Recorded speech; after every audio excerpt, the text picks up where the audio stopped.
And that was quite something, wasn't it, listening to those guys and what they're doing every day and making a bit of a difference, I think. So I want to start with you, Ben, because you've, I guess, researched through care of prisoners, the role it has to play in easing some of the pressures on the criminal justice system. Maybe, again, a bit of a scene setter, can you tell us about that research and your findings and the detail of that? Yeah, absolutely. So, yep, as Chris says, I'm from Fraser Vallender, and we've been working now in a kind of 3-year programme of work with the WISE Group, kind of seeking to evaluate and explore their kind of New Routes programme for male offenders in Scotland. And understand at the root of it, first off, what the programme is and what it seeks to achieve. Secondly, kind of understanding, what is the value for money element of the programme. And then once we've kind of worked that out, understanding kind of what is the savings to the public purse from that. And that's kind of it in a nutshell, but kind of wider, we're looking to understand, programmes like Through Care as New Routes as a proxy, and understanding programmes that seek to reduce reoffending, what is the kind of overall economic and social benefits of that. So as I said, we've been working on this, we're now kind of entering into the 3rd year. Over the last 2 years, we've produced 2 reports, which is kind of relatively high level and looks to understand the needs categories that individuals are identifying with in the programme, how many of those individuals are improving throughout their 12-month journey on New Routes, understanding what the mechanisms are, so the outcomes and what the shares of individuals achieving these outcomes are, and then kind of looking ahead to future work to kind of understand how we then take what we've done and then kind of look ahead towards the value for money element and this kind of overall savings element for reducing reoffending. And again, I work primarily based at the University of Strathclyde, so we have a PhD programme that runs alongside this. So one of my colleagues, Rory, is kind of then also looking to in essence identify these individuals who participate in New Routes and the overall Scottish Prison Service data, to kind of compare them perhaps to a group of individuals who have similar characteristics perhaps and likely outcomes, but haven't received the treatment New Routes, to then kind of understand what is the kind of direct reduction in reoffending from the New Routes programme, which then ultimately helps us with our evaluation of the overall programme, as we hope to get to a number that in essence tells you what New Routes does to reduce, or what the reduction in reoffending is as a result of the programme. So yeah, this, as I say, is a programme of work we've been working on for the last 3 years now. So you're 3 years in? Yes, there's enough time to begin to get data out. I'm not saying it's the final data or the conclusive data, but what are you finding so far? So yeah, it's a question, and this will probably sound like a broken record throughout this perhaps tonight. Data is obviously the data within the system as a whole has kind of presented itself as a challenge, definitely. We have access to what is the customer record management system from New Routes. Kind of individuals, the minute they enter the programme or are referred to the programme, and it tracks them throughout their duration. One issue with that obviously is that if we want to understand, particularly the consequences in terms of whether that individual reoffends or what happens to them post the programme, their tracking on the programme stops the minute they leave.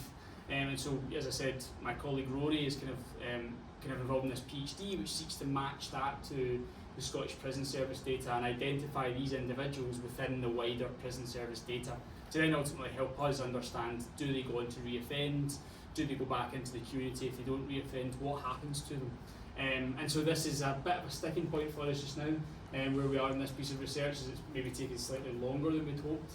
I think particularly we're having conversations earlier on, when you look kind of south of the border down towards England and Wales, there's a kind of vast Ministry of Justice database that kind of almost tracks an individual from the minute they have their first interaction with the police, the minute they go to the courts, and then right the way through to leave the criminal justice system.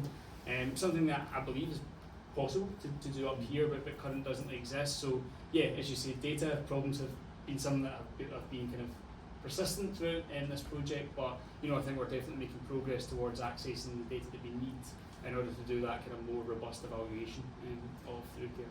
It's interesting, just from a Reform Scotland perspective, and my colleague Alison, who's the clever one in our think tank, will be able to tell you that you think how important data is to the way we live now and how easily accessible it should be, because we can collect all of this stuff and we're constantly recording things and whatever, but not just in criminal justice but across the entire policy gamut. It's really, really difficult to gather data in Scotland to find out what's going on, whether it's in our schools, or in our hospitals, or in the economy, or in our criminal justice system. And I don't really get it, other than it's the politicians trying to hide something, because it's quite hard to understand why you wouldn't make this stuff, you know, easily available. They don't even have access to it, and when you're trying to figure out what's working and what's not working across all public policy, data is the key to all of it. It's a really, really weird thing, and we're way behind in Scotland. And I keep hearing people saying, in England, they're doing this, and they have access to this, and they have access to that. And you know, no wonder in certain key policy areas that they're getting ahead of us. So do you think data and better evaluation is going to play a really important part in understanding what's working and what's not working? Because they're both important, aren't they? Absolutely, and I think it's, you know, for anyone that has been in the events that we've talked about, the new research, can I again sound a bit like a broken record, but you know, something that we really champion, particularly through our work that we've done with the WISE Group, is this idea of, quite often when you look ahead, whether it's the 2-year, the 3-year, 5-year marker, and you're trying to understand how you evaluate through care, and often you're using a proxy like New Routes to understand the benefits. You know, quite often you look ahead and no one really looks ahead and thinks about what are the questions that we hope to answer in 3 years. But ultimately, if you hope to answer that question in 3 years, you can't collect the data in 3 years, you have to collect it now. And that's something that, yeah, is across the spectrum in a lot of policy areas where that part is potentially lacking. And kind of understanding, you know, what do I need to collect now that in 3 years I'm able to do a really robust evaluation and actually demonstrate what impact that programme is having. So yeah, absolutely, I think data is a huge part, and thinking now, you know, looking ahead as we go into a pretty critical time for the criminal justice system, and understanding, you know, what reform might look like, you know, across the board. You know, thinking about what data might we need to collect now, what data can we collect, and what data do we need to collect now. Ultimately looking ahead to that evaluation point and thinking about, you know, how do we answer the questions in the future, we need to start collecting data just now. Okay, thank you for that. And Kate, so you're almost from the other side of the fence, if you like, the victim support, as opposed to some of the stuff we've talked about with offenders, although I know that you work across the piece. I suppose it's worth asking you, in terms of this prisoner release programme, and I know that you guys, I was looking at your website, and you're working with some of the victims to let people know if the person who was the offender in relation to the crime is being released. What's your take on what's happening and why it's happening, and what you think of it, of these 500 people being released because of pressures in the prison system? So, Do you want a microphone? aye, so pretty disappointed, I suppose, that the lessons around emergency early release that happened during COVID really haven't been learned. And getting back to the data point, I know that members of the committee, some of whom are sitting in this room, were really trying to ask questions about what happened to that original cohort. It was not good. There was a drug death within 24 hours of release. Over half ended up reoffending within a 6-month period. And if you know, it is exceptionally difficult to get data of beyond that, but it wasn't. From a victim's point of view, that was a disaster, because all it did was create more victims and create a huge amount of anxiety and uncertainty.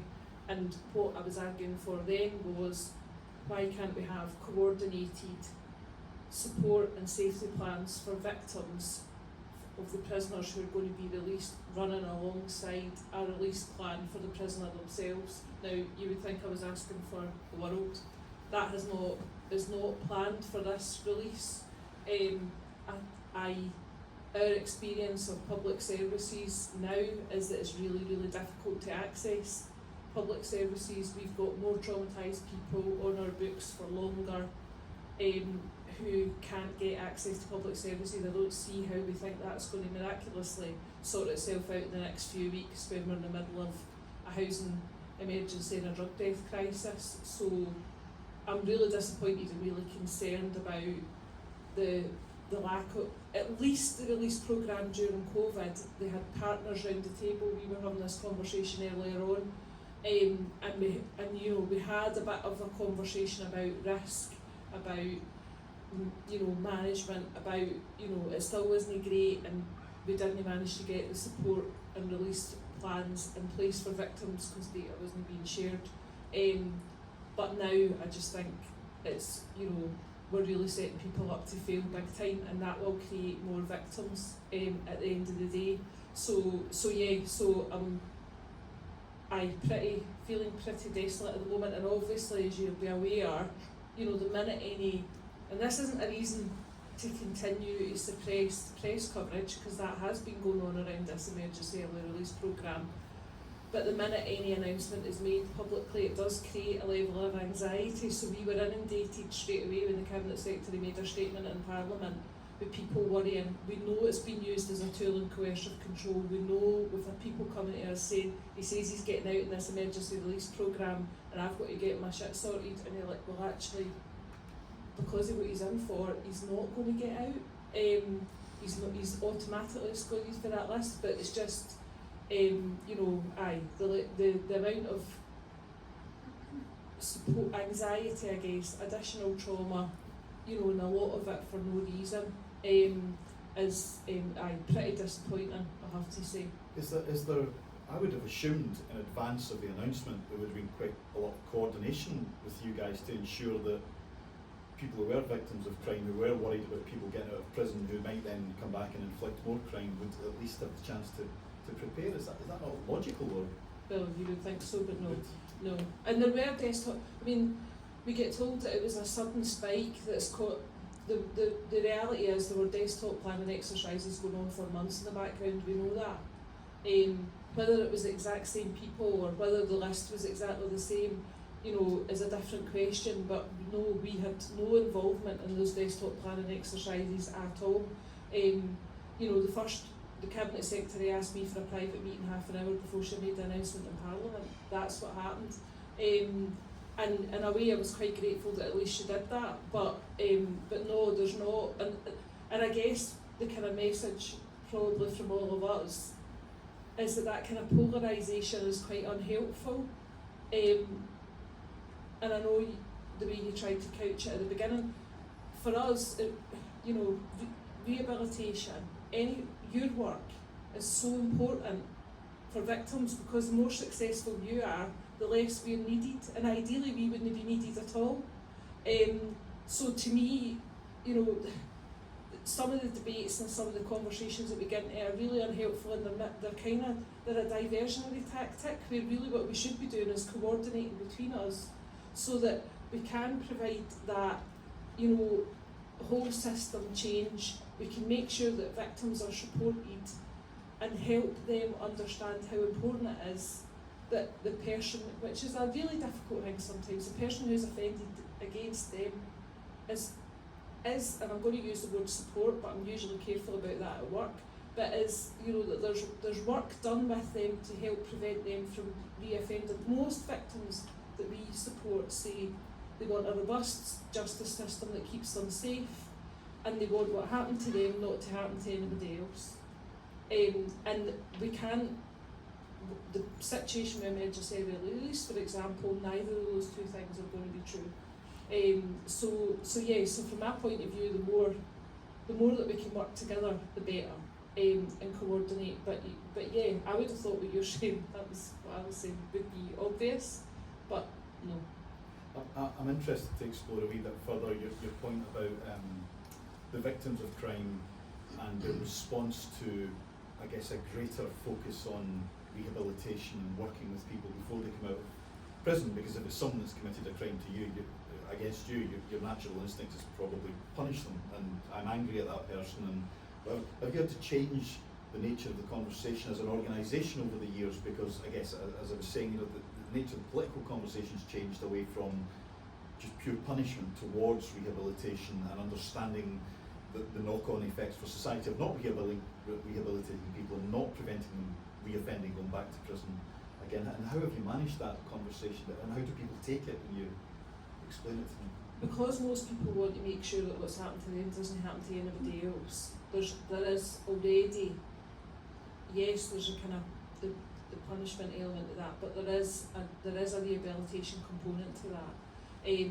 So for some folk it's not as difficult a conversation as you think. The challenge that we've got is that there's no trust in the system to actually rehabilitate.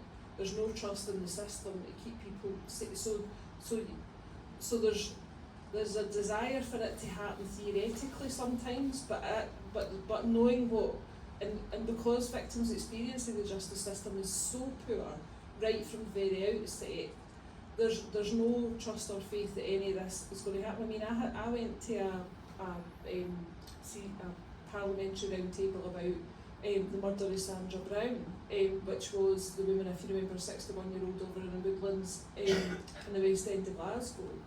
And you know, that was an individual who had come to the attention of a number of different agencies a number of times, who'd been given a 6-year prison sentence for rape, who was hitting all the triggers in terms of risk factors, and then obviously, you know, what happened to Sandra, and the outcome of that serious case review, and I had to try and sit and explain it to the people in Woodlands Community Garden. It was so difficult. The conclusion was that the death was not preventable, but there was 30 odd recommendations, and they said, they were trying to wrap their head around it, and they said to me, but what if our death wasn't preventable, what are these recommendations about how to do the wrong thing better? Is that what this report's about? And I thought, well, do you know what, maybe I've never done. But it was, so you know, it's what they're worried about is not. It's not, and they were such an eloquent group of people. It's not about locking somebody up and throwing away the key, but it is, you know, the real possibility is that, you know, he is going to get out at some point. How do we make sure that people are kept safe? And they've got no faith, and understandably so, because the system failed so many times. It doesn't even recognise actually that it's failed, which is even more worrying. You know, they're left with this thing about, you know, but, you know, is anybody going to be safe walking the streets? And you know, and I think that's the challenge. The challenge is that there's no trust and confidence in the system. What we were told around emergency, or at least some people in this room know, is that the prisons were so overcrowded that rehabilitation is not happening at all at the moment. There's nobody getting taken on any programmes. So the sell about emergency early release was that this will allow rehabilitation work to take place in prison. But you know, and there's other people in here more expert than me. To me, the whole, you know, when that happens, at what point in your sentence, all of that needs to be kind of redrawn and rethought of. Because I constantly get asked the question, why is it so bad here compared to other places? And it is quite frustrating, because I feel as though we don't really learn the lessons that we could, and take some of the good practice that there is from elsewhere and bring it here. So anyway, hopefully that answers your question, that ramble. But No, that's great. Thank you for now, Kate. I'm sure we'll come back to that. Very, very powerful stuff. So move on to Hamish from the WISE group, and I've got an opening question for you, Hamish, which is, I've heard it said that one criticism of the Scottish Government is that they've taken, and you may disagree with this, they've taken a bit of a single issue policy approach in criminal justice. They've gone down the supporting the victim route rather than tackling reoffending. Is that a fair criticism from your perspective? I'm not sure it's as simple as whether it's... Can you hear Hamish? Sorry, can you hear me? Right. The microphone. Obviously, you're the only one who's got a loud enough voice to go all the way to the back. I think it's probably not quite as simple as that, in so much that we come at this from the same perspective, whether it's a victims organisation or whether it's ourselves supporting an individual coming out of it. The whole purpose of rehabilitation and the focus that we want to put on it, the whole work, why Joe and Christina and all our colleagues across the team and across the whole of the third sector does the vast majority of the work supporting people coming out of custody, and it's also the third sector that does the vast majority of work supporting victims from the justice system. All of us want to see fewer victims happening, fewer cases happening, and an appropriate, well thought through and thorough rehabilitation, or as in some cases habilitation, which I did look up beforehand, is actually in the dictionary. So habilitation, we talk a lot about rehabilitation, but in a lot of cases where you have somebody like a 16-year-old who goes through the care system and then is given the keys to his first property with zero habilitation, is not being set up for success. So we do talk a lot about rehabilitation. Actually, a lot of people we're working with have not been habilitated in the first place. Where we want to get to is looking at how early can you start rehabilitation when somebody goes into custody. In fact, if you've got someone serving 2 years in a prison You've got 2 years of essentially their time to do as much rehabilitation as is possible to do in that period of time. Whereas most services look at, because they are not sufficiently funded, most services look at, well, when is the last possible moment you can start working with somebody? And that's 6 months. We're actually really lucky because New Routes supports people 6 months pre-release. That is by far and away a way longer time than most services Is it are enough? able to do that. Well, it's as long as a piece of string. I think nothing is too much. There is a reality. If you have somebody who has got very little else to do during their day, you have got the perfect opportunity to spend that whole prison sentence. Given the punishment element is they are locked up and they cannot see their family, their friends, they cannot be involved in society, they cannot do what they were used to. They have had their liberties withdrawn. That is the punishment. Actually, the rest of it, the time is theirs to use for the best possible outcome. And the best possible outcome from my perspective and from my colleagues' perspective in the sector is that that person never commits a further offence. The best way to do that is to spend as much of that time in custody as possible preparing for release. The challenge you have is, we always talk about, there is this somewhat of a chasm at the point where you are released, which is your life is pretty dandy when you're in custody because you've got stability, you generally have some friends, you have a roof over your head, you're fed, and so on. So you have that structure. And as humans, we crave structure, we need structure. Stability is one of the core reasons why many of the customers we support, many of the people we work with, commit offences because they lack, among other things, structure. So that point where somebody leaves the super structured environment in custody and then is sent straight back into the world, their context changes, and context drives behaviour. So even if they have a desire to be sort of rehabilitated, as it were, your context changes as soon as you leave, and that's where supporting people from a period of time, pre-release, on the day of release, and then for 3, 6, 12 months, 3 years you kept in touch with Frank in the community. It's making that chasm where somebody leaves and their stability changes, making that as smooth as possible. One of the things I didn't know, which I've learned researching ahead of this event, is that if you're on remand, so you've been accused of a crime, charged with a crime, you haven't been convicted of a crime, you're kept in custody, you have far fewer rights than if you've actually been convicted of a crime. So you actually, at the moment in Scotland, I think, I might be wrong about this, but you have no access to rehabilitation. Now, if you're on remand and you're in custody, your job will possibly be lost, your family relationships might be a disaster, all sorts of impacts on your life, your self-confidence might be shattered, you're wondering what the hell you're going to do. You could be held, you said 11 months, was it? One of you said that 11 months a guy had been in remand for. That's a long time out of your life. And then you go to court, and perhaps you get found not guilty, or the charges are dropped, and it's like you're free to go, and off you toddle back into society with your life in absolute ruins. But we haven't really had access to the kind of support we're talking about. I think there's some degree of support stepping in now. Is there sort of movement towards actually supporting people in remand? And that's a bit of a scandal, that. Just when I was reading about it, I just imagined the people who have done something and then be found not guilty, and your life's ruined anyway, as opposed to being convicted. Yeah, I think it's safe to say the impact of a period on remand, whether that's 7 days or whether it's 11 months, the impact on your life is probably as great or greater as a prison sentence as conviction. So you have got exactly the same negative experiences, but very little of the support.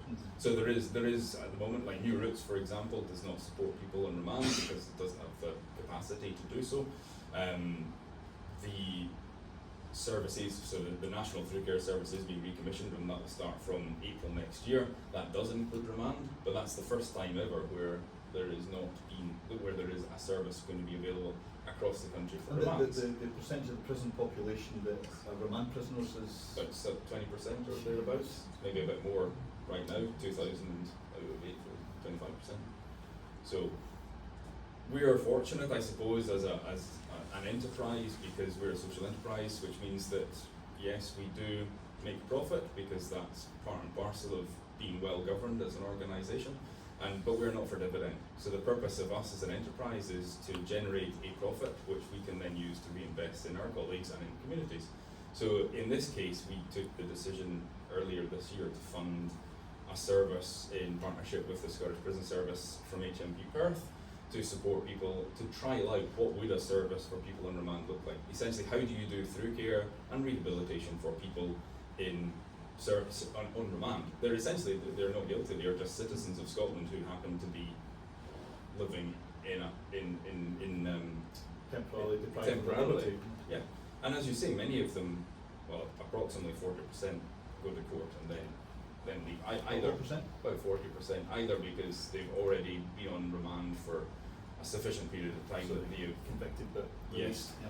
but they've had none of the support. They've had none of the support there. So we have taken the opportunity and worked with. I mean, we have such a great relationship with the Scottish Prison Service, as you would expect. In order to deliver a national service, you need to be well respected and have fantastic relationships with SPS. But the SPS have got a whole bunch of additional challenges coming in with the implementation of the Bail and Release Act. So there is a fantastic opportunity to work with SPS, Fife Council and ourselves to do a pilot out of HMP Perth and see, actually, how could you do something very similar to what you guys do, but for people on remand? Because again, whether they were guilty or not, they were still arrested and charged with a crime. They have had their liberty removed, they will have lost their job, may have lost their house, may have lost their stability. Again, it comes back to losing your stability is a key driver for why a crime is committed. So that person, whether they were guilty or not, they are probably gone back out in a worse position where they are more likely, because of a lack of stability, to go commit further crimes. Therefore, rehabilitation prevents future crime, future victims. And so in terms of all this rehabilitation and mentoring and the rest of it, and I know you're doing research into this, but have you from a WISE Group perspective got any sense of the benefits that are emerging from this? Is there any sense of what's already been delivered from the work that's been put in over a period of years? Yes. So while it would be, Ben and I talk about this a lot, there's an awful lot of data and nobody can get their hands on it. The bit of data which everybody misses or everybody lacks is reconviction data. It's very hard to prove that you have supported somebody and then they didn't go and commit a further offence, because the only person that has that data is essentially Police Scotland, because you can commit a crime but actually you don't end up back in custody. So the best we can do is we've been able to estimate the return to custody rate / reconviction rate, and we think that if we work with somebody and you guys work with somebody for 6 to 12 months, we have been able to show that it's only about 10 to 15% of the people that we work with actually come back into custody once they've completed it, which is about half, I think, of the overall population that's not supported. It's the best we can do right now. But we've got hopefully do another 3-year piece of work with Fraser Ballender to focus in on that specific question.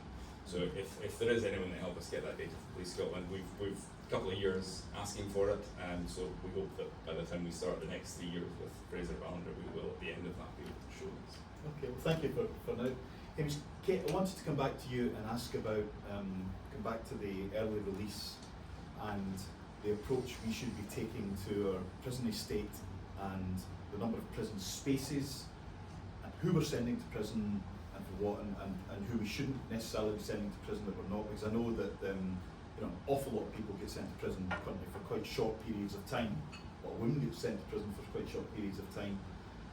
Are we putting the right people in prison at the moment, given the restrictions that we have in terms of capacity? Should we be rethinking that a bit? How does that fit in with how you're coming at it from the victim support situation? Well, no, we're not. So I suppose from our point of view, taking a risk perspective is a really important way. I think we need to be realistic about how crime in Scotland is changing though, and I do get a bit frustrated about that not being in the conversation. So sexual offences are on the increase, certain types of violent crime are on the increase as well, and I think we need to be realistic about that. The amount of crime that that is in quite serious crime that's committed while people are out on bail is the flip side of the remand question that we often forget about. But there are a not insignificant number of people who are murdered by someone who's out on bail. So we need to get better at that risk management piece and that risk assessment piece, I think, and to help with that. And also, the point about that's been kind of underlying, I guess, all of this conversation this evening around the kind of the underlying causes and addressing some of the underlying causes, because I think, and I think, this is going to be quite challenging for most people in this room, but I think being realistic about the rehabilitation aspect, because there are, for example, having a conversation with another organisation that works with offenders, saying, I've got someone who's been sexually offended since their teenage years, they're now in their 60s, they're in prison, there's been escalating sexual offending all the way through that, they're in their 60s now, the current punishment part of their sentence, which was for rape, was 6 years, with the best will in the world. And also remember, not only that, you've got to agree to the rehabilitation programme in prison as well. So there are people who've been released who've never been on a rehabilitation programme because they've chosen not to do so.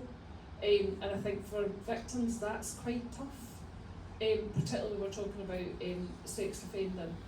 So, but the realistic prospect of someone who's had a 40, 50 year offending history being rehabilitated in that 6 year punishment part, even if there was the services and even if they were in place, which we know or not, I mean, I think we need a realistic conversation really about that. To us, a much, going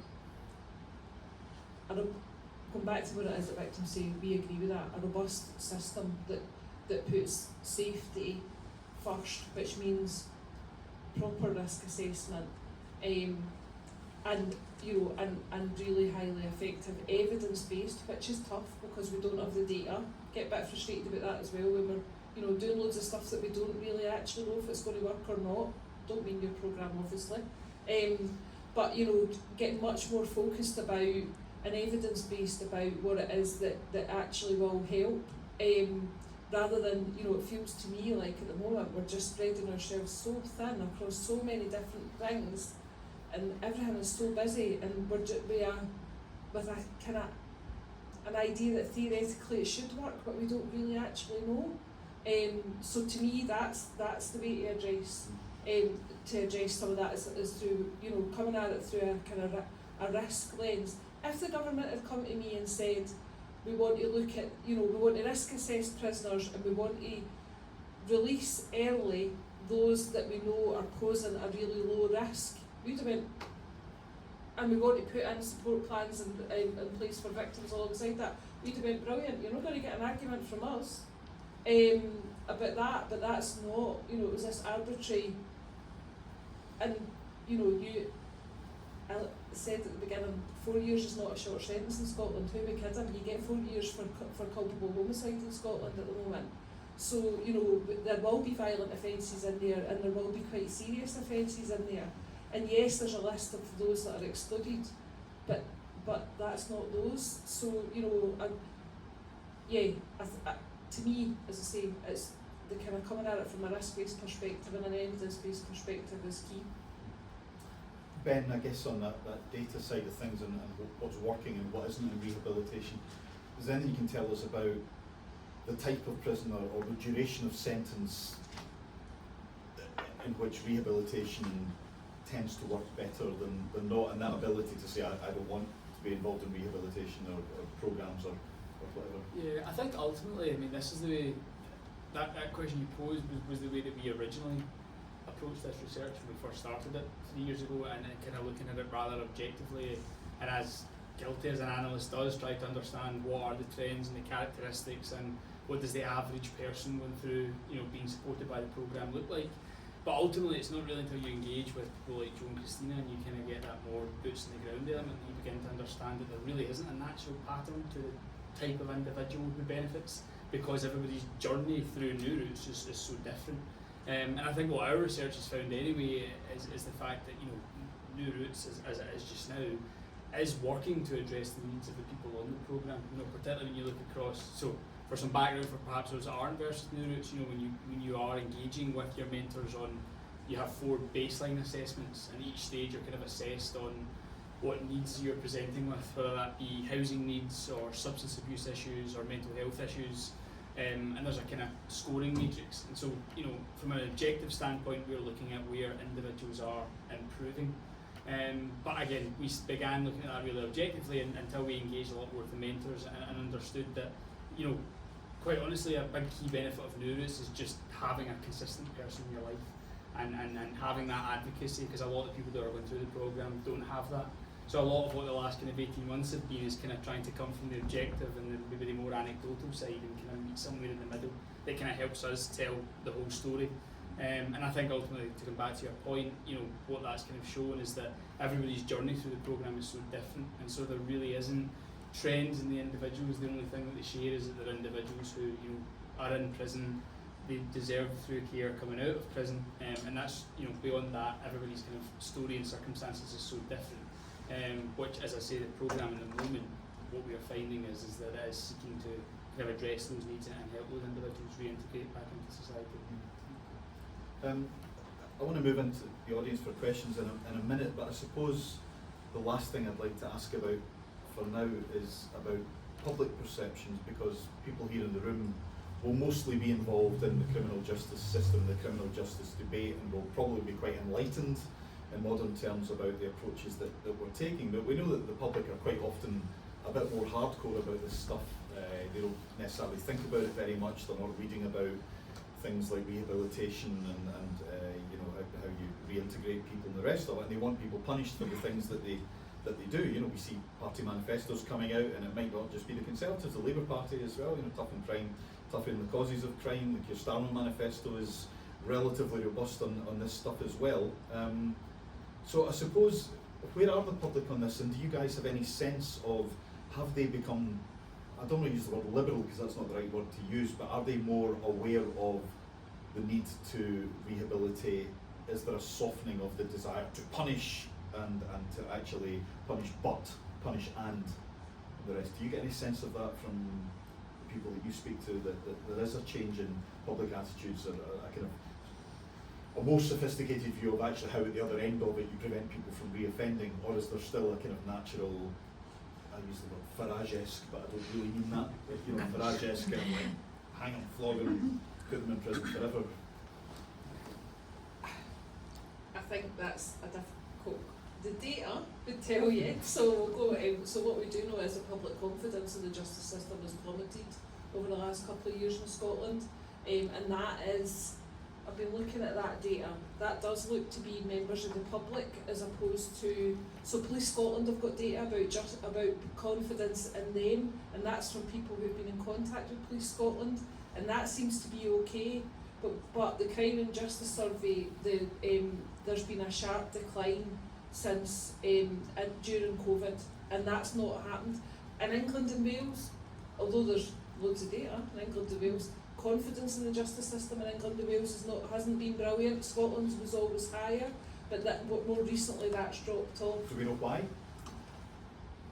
I don't, in terms of a kind of robust data set perspective, but I think, you know, from our perspective, what we get told is that, you know, emergency early release is a classic example of where victims were not thought about, and it appears as though to the public safety wasn't thought about because it's not been addressed and what's been in terms of what's been discussed.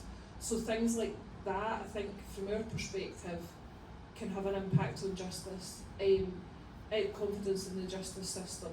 So, but what, in terms of overall attitudes, I think it's really difficult to generalise because, you know, different areas, different places, different experiences, different age groups, gender, you know, completely different. If you, you know, because there is a whole different perspective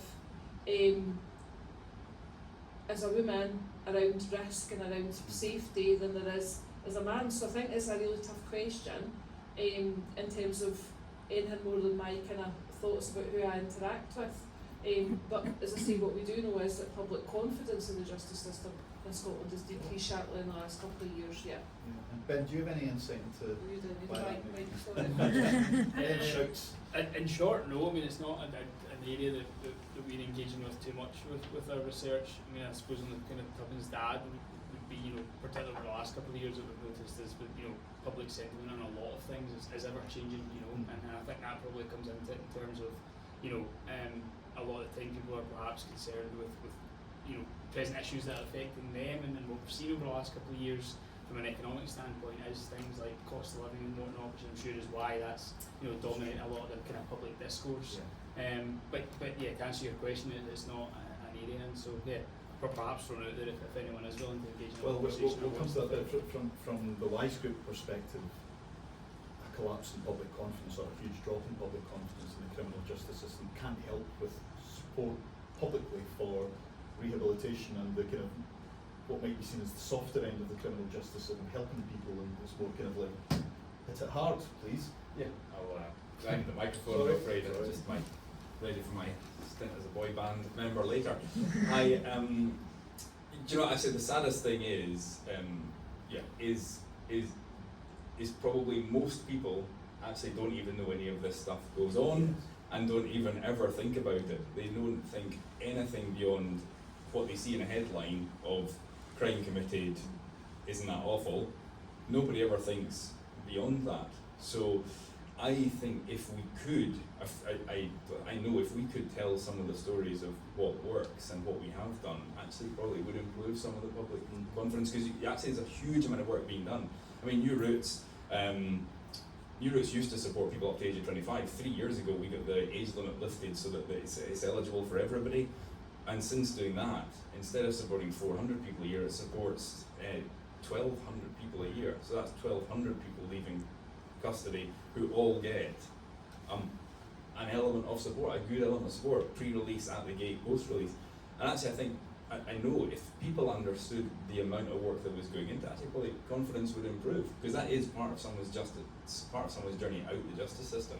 What's the follow through of New Roots? Sorry, I said I wouldn't ask any more questions, but you've intrigued me. New Roots, so you're released from prison. How long do you get while you start that part of that programme? Is it open ended, or is it basically you've got a year or you've got 6 months? Or? So we do it in two ways, which is number one, what does the contract say? So Scottish Government fund us for 12 months. The second way we do it is Wise Group and commitment to our customers. So we are proud to support people for as long as they need. Again, it's part of being an enterprise which in some years makes a profit. It means that we can choose to continue funding and supporting people well beyond 12 months, irrespective of what Scottish Government's grant award letter says. 3 years to Joe's point. Yeah. All right. Okay.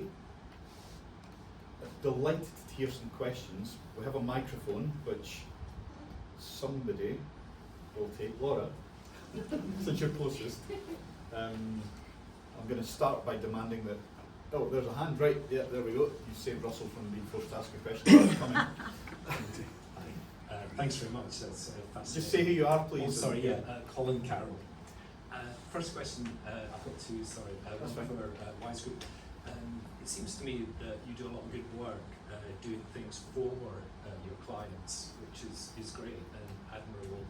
But it also seems to me that many offenders, that in their life there's trauma, there's something happened to them, there's an adverse childhood experience. Do you do any work in identifying that and dealing with that and getting to the root of that? And second question for Kate, does restorative justice, does that happen in Scotland? Does it have a role?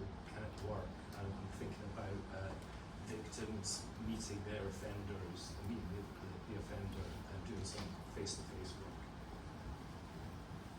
Hello, yes, this is working, thank you. Thank you for the question. The question was, just to kind of frame it, we do an awful lot of work for people and with people, you're right. In terms of how do we build in the adverse childhood experience of the trauma that they have, that's part of the customer's journey. So the very first day that we start working with someone, we're understanding what their needs are. our belief, and I kind of hope most of us in this room share this belief, what we see is that very few people who we work with set out to commit crime. This is not, there is a handful, there is a percentage of people who are bad, ugly, and they are probably some of the ones which rehabilitation is just never going to touch the sides of. Most people end up through circumstance, lack of stability, lack of role models, lack of support, adverse childhood experiences, making choices and mistakes in some cases, end up in the system.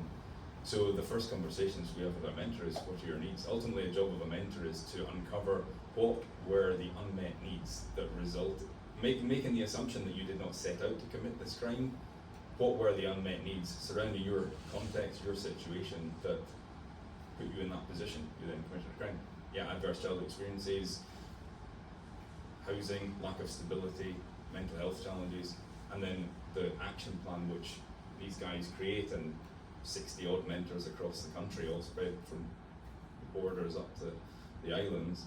Their job is to create that action plan which systematically, one by one, aims to address each of those needs, with the intention that if you change the context, then you change the behaviour. And that's what good quality rehabilitation is, and that takes time.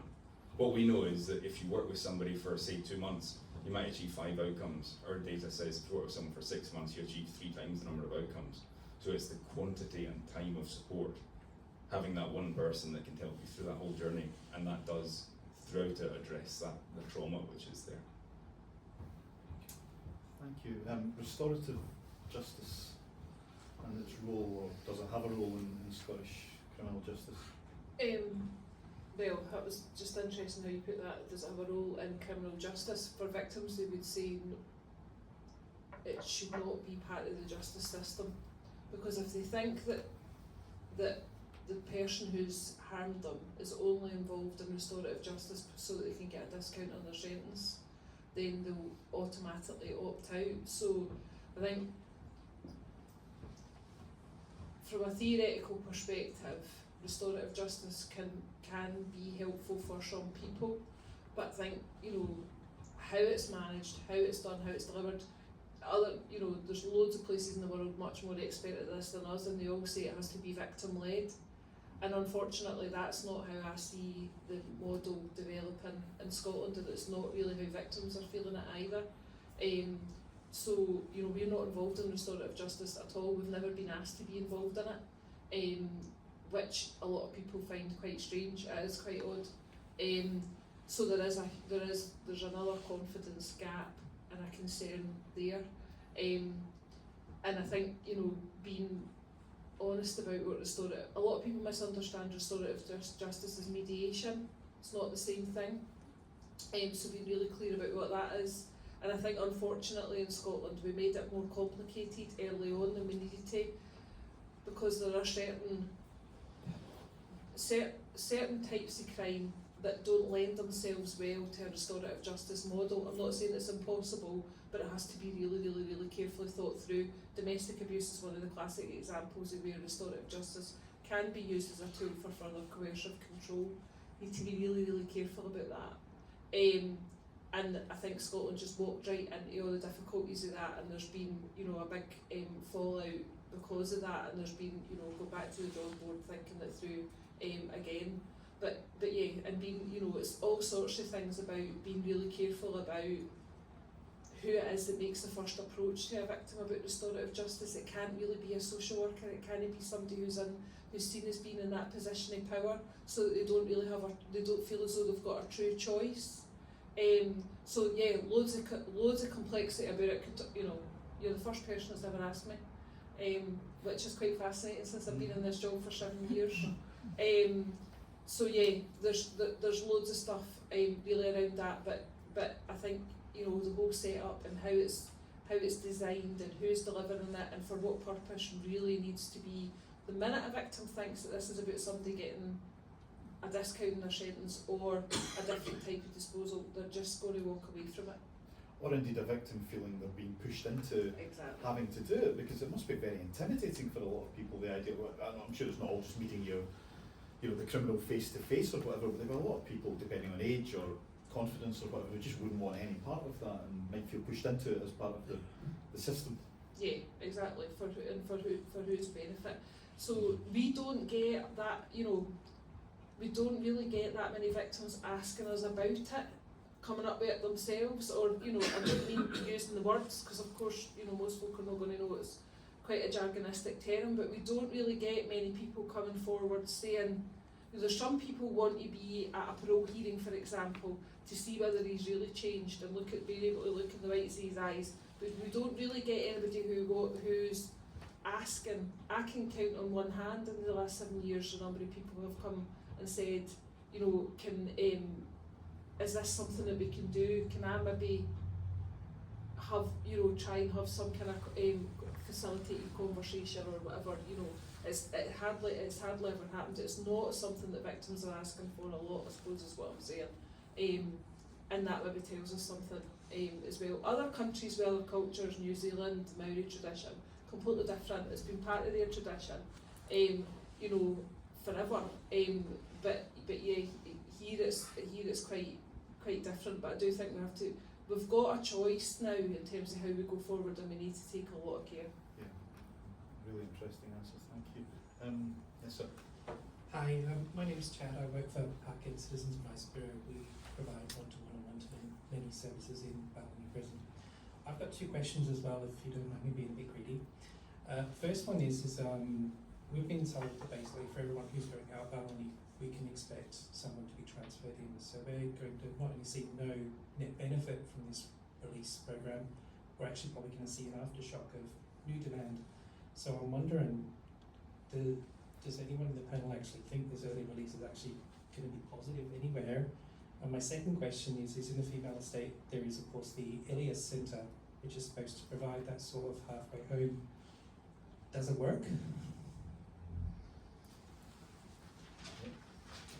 I can answer I'll try and answer the first one, Chad, if I may. And I think probably maybe like our national football team's hopes for the tournament, this is probably the same situation, which is it's not going to get any better.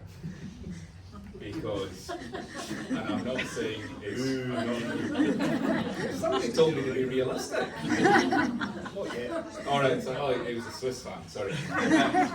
No, I don't think it's one for one per se, but the fact that we've spoken all evening about the importance of rehabilitation, and that the whole purpose of doing it well and doing it over a period of time is that you set somebody up for success, you prevent future victims, the person does not commit another crime. The fact that you have somebody who and we can only speak for our cohort, we would have expected to be able to work with individuals for another 180 days pre-release, and now that's potentially being cut down to 30 days, and with the best will in the world, we will not get quality time with them in the next 30 days, because for obvious reasons, we're going to take them. So I don't think it's going to be a one-for-one in the next 3 or 4 weeks, but I can't imagine that the 500 people that come out are not going to be in a higher percentage of cases coming back in the next 6 months. And I think that's disappointing for all of us probably to kind of face that reality. So we'll do the best that we can with the hard hand we're dealt. And unfortunately I can't answer your second question, so I'm hoping somebody else. Does anyone have it? Is it the Elias? Yeah, so when they were redoing how female estate works, they brought in a couple of micro prisons, you could effectively call them, they have a capacity of about 40. And it's supposed to like build someone back into basically living as you would outside. It's supposed to sort of be part of that bridge. But other than occasionally speaking to Johnson coaches who go up there, I never really hear anything about it anymore. Lisa, yeah. Could I possibly come in on that? Just Yeah, actually Mike. to say I'm not employed by SBS. I'm quite loud, can you hear me? You are quite loud. I know. I know Lisa well. I was going to say that was cheeky. It's fine, you know each other. That sounded dodgy, but you know what I mean. So if I can come in on that point, so the work that I do, I'm employed by SRC, so I'm helping prisons to build a recovery community that's going to be sustainable and care-led. So I've done a lot of work with the 2 CCUs, which are community custody units. So the one in Maryhill that you're speaking about, I think the capacity for the women's about 25. It's a bit of a mix between the old top end in the Close estate and what Castle Hunt is in the Mail estate. The question around about, has it been successful? Is it working? We're only about 18 months into the CCUs. Speaking to the women who went there, and if you get an opportunity to go and to see it, it's fantastic. I mean, it is absolutely fantastic. It is a trauma-informed approach, exactly the same as the one up in Dundee at the Bella Centre. It's early days still, and the feedback I'm getting off the women is, we've got a lovely shiny box here. You put me someplace absolutely beautiful to live, but I've nothing to do because it's taken a bit longer to get community placements because it's a mix of females who are on a short-term sentence, who are on a long-term sentence, including the lifers. So the community access has been quite challenging, for quite a lot of the women. But the positives are starting to come through. They're definitely building recovery culture as well within the prison. And the great thing for me and the work that I do is they want to do that with their staff, because if we didn't get the staff on board with having an understanding of what it looks like to be in recovery, things aren't going to change. They're really trying to see people with lived experience, so I'm a person with lived experience, and they've opened the doors to me, which has been great. I would say it's early days still for the 2 CCUs and the new jail as well in Stirling, HMP Stirling. But real positive changes. What I would really like to see is that we take that trauma-informed approach across the Mail estate, because there's loads of trauma in the populations there, as you know very well working in Barlinnie. But it's a great concept, the CCUs, however, we're still very early to. It's getting better. At first I was entirely convinced, Chris, but I think we'll come back to your point, Hamish. The problem is, again, and a bit of feedback off the women is, this is absolutely lovely. Why would I want to leave here? Because, when I go back to, into the community, I'm not going to be living in a nice place like this. I'm not going to be doing, like an online Tesco shop every week. I don't have to think about electricity, that kind of stuff. So I think we threw our SPS and SG threw loads and loads of cash into the CCUs without them thinking about the community options. So, Really interesting, but just yeah. wanted to Yeah. share a bit of my experience. Thank you for that. Okay, we've got 5 minutes. Anyone else have a question before we run to the pub? Yes. Oh, with the mic tag. right. Sorry. Yes, you, and then we'll have time for Russell. Hi, my name's Sheena Orr. I've been involved in criminal justice in one way or another since the early 2000s. When I signed up for this, Scotland's Prison Population and Justice Reform, I think I was expecting something more about how to reduce the prison population from those going into prison rather than those coming out of prison.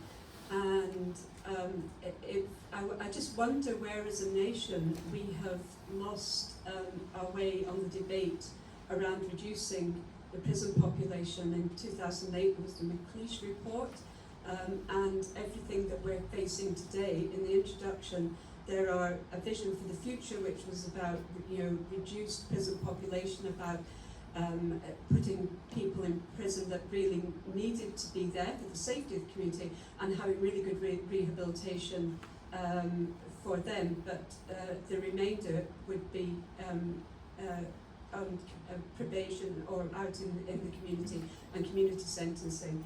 And it seems, and Angela Constance did mention that in her talk when she was talking about early release, that the need to go back to looking about who we send to prison and the numbers. And I just wonder why it's almost as if we've given up and we've accepted that we have one of the highest imprisonment rates in Europe. And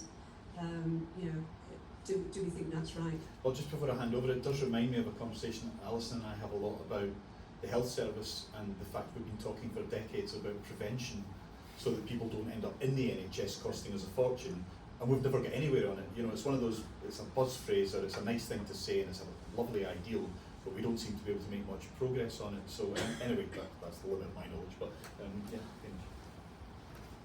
Ultimately, we need to build the future at the same time as funding the present. So the challenge right now is how do you deal with what we have right now and then also fund alternatives to custody. And alternative custody that's what the whole vision for justice set out. It's the whole aim behind the presumption against short-term sentences. But as far as I can tell, when presumption against 12-month sentences was imposed, sheriffs simply gave people a 13-month sentence. So it didn't solve the problem. It's the law of unintended consequences. There is so much good work that happens across the country in terms of community-based alternatives to custody. You know, good quality CPOs, for example, are a case in point. But because the judiciary is understandably very independent, for whatever reason, they choose still to put people into prison. Possibly because they don't have the confidence, by public confidence, they don't have the confidence that when someone is on a CPO, they are getting appropriate, either it is appropriately punitive, because it needs to be punitive, that's part and parcel. If you commit a crime, there is an element of punishment needed, and also not sufficiently rehabilitative. But there's so many great services, but they're done in pockets. Like the Glen Isla project up in Angus is fantastic. But there's no need for innovation here. There is a need to scale up what already works. But that, in order to do that, you have to fund the future at the same time as funding the present, and it seems not to be that appetite. It might be something for any politicians, I suppose, in the audience, thinking ahead to the 2026 Scottish elections, I suppose. This needs a long-term plan, so if you were looking for something fantastic for your manifesto, come and chat to us about that. We will continue to run into the question of funding, though, because we always do, and the criminal justice system is competing with the NHS and the pension system and an ageing population and a shrinking working population, and that money is going to be harder to come by rather than easier. So in terms of whether it's building more prisons or putting more money into these kind of projects, you know, so we look at your kind of project, which is running on its own money and taking grants and reinvesting its profits. Now we kind of need those, because actually there is no money. There is no more money coming down the line, and given the rate of growth in Britain and in Scotland, there isn't going to be any more money for a long time. And the areas that are going to have more of a grasp on politicians' wallets as they're putting out money out there are going to be health system, the education system, and you know the rest of it. So we have to find clever ways, like the one that you do, and you know the research that you're doing, and all the rest of it. It's always possible that good investment in healthcare, housing, and education in 10 years' time will actually have resulted in a It's possible.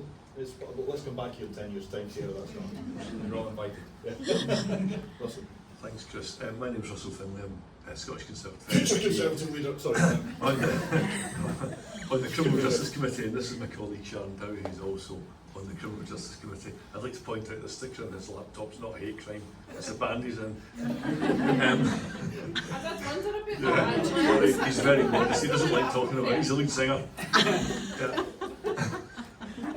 Anyway, first of all, I've been out with the WISE group, I've visited them a couple of times, they're doing incredible work, and Kate's very often in the Criminal Justice Committee, the voice of common sense. We hear so much, you know, and it's not either you're for rehabilitation or you're for victims, it's hand in glove, it's one and the same, mutual interests at the heart of it all. But what I genuinely don't understand, having been doing this for 3 years now, we've got a government that's been in power for 17 years in Scotland with entire control over the criminal justice system. It wholeheartedly believes in the value of rehabilitation and has spoken out about the need to reduce the prison population. Yet here we are with the emergency mass release of 500 odd prisoners, a record prison population, and if with that mindset, why on earth are we where we are? The same government, looking at some of the data, for 3 years I think, the spending on support service rehabilitation and that kind of thing stood still. So they talk about it, they wholeheartedly agree with it, but nothing changes. Maybe it's going to the point Chris made about health. It'll never change, but how do you unblock that to achieve a fundamental positive change in the system? Is that not up to you? Well, we're in opposition, and we can point out and we can raise all these points and ask questions as we try and do, but you know, don't start with data. You know, the Criminal Justice Committee ought to be able to access some basic data about stuff when we're dealing with legislation, and very often we can't, you know. Yeah, I mean, I'm sure Hamish has a lot to say on this as well, but I think I mean, from our perspective, wishing that things are going to be different doesn't make it so. You know, there's a decision that's just been made about releasing 500 non-prisoners, wishing that they're not going to reoffend, they're not going to die of drug overdoses, they're not going to be homeless, doesn't make that happen. And you know, and looking at what happened the last time, and then the pressure that services are under just now, you know, as Hamish said earlier on, it's we are setting people up to fail, and it isn't looking positive from that point of view. So that, I guess that's where my kind of frustration a wee bit is. We all wish that there weren't people committing pretty serious crime, but there is, and some of the frustration I feel is that there's a lack of understanding that is the reality, which is why you're saying what you're saying, I suppose, about committee. So, and Hamish's point about there are services that exist that are effective, brilliant. If those evidence-based services exist, why am I sitting at an Alternatives to Remand working group month after month after month, where there doesn't seem to be any ideas for how high risk, quite complex cases, where you can actually take those people out of prison and have an acceptable level of risk around that person, so that you're not putting the public or victims at more risk. So, I'm telling you, I've been on that meeting for the last year and a half, and those ideas aren't forthcoming. I spend my life in these working groups, and it drives me absolutely nuts. And